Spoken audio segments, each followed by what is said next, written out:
তো বন্ধুরা, কয়েকদিন থেকে একটা নতুন ধান ক্ষেত দেখার উদ্দেশ্য করে যাইতে চেয়েছিলাম, কিন্তু সময়ের ব্যবধানে সেখানে যাইতে পারিনি। তো আজকে হঠাৎ করে আমি সেখানে উপস্থিত হলাম। এক ছোট ভাই সহ আমার বাইকটি নিয়ে চলে যাচ্ছি সেই ধান ক্ষেত দেখার উদ্দেশ্য করে।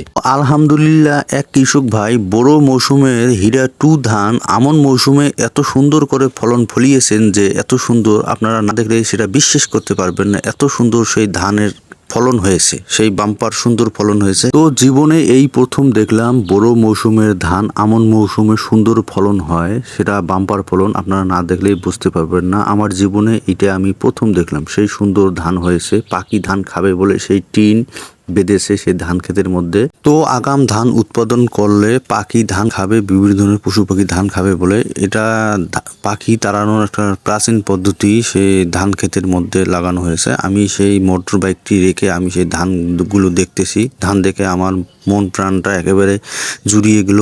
অস্বাভাবিক একটা ফলন হয়েছে সেই ধানের বাম্পার ফলন। আপনারা নিজ চোখে না দেখলে আপনি বুঝতে পারবেন না।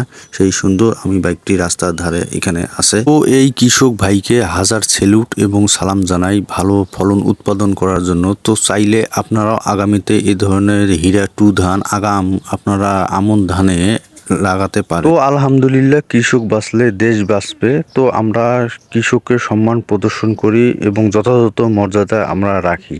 তো আমরা সরকারিভাবে কৃষককে প্রণোদনা দেওয়ার চেষ্টা করি এবং তৃণমূল পর্যায়ে। সবাই ভালো থাকবেন, সুস্থ থাকবেন। আসসালামু আলাইকুম।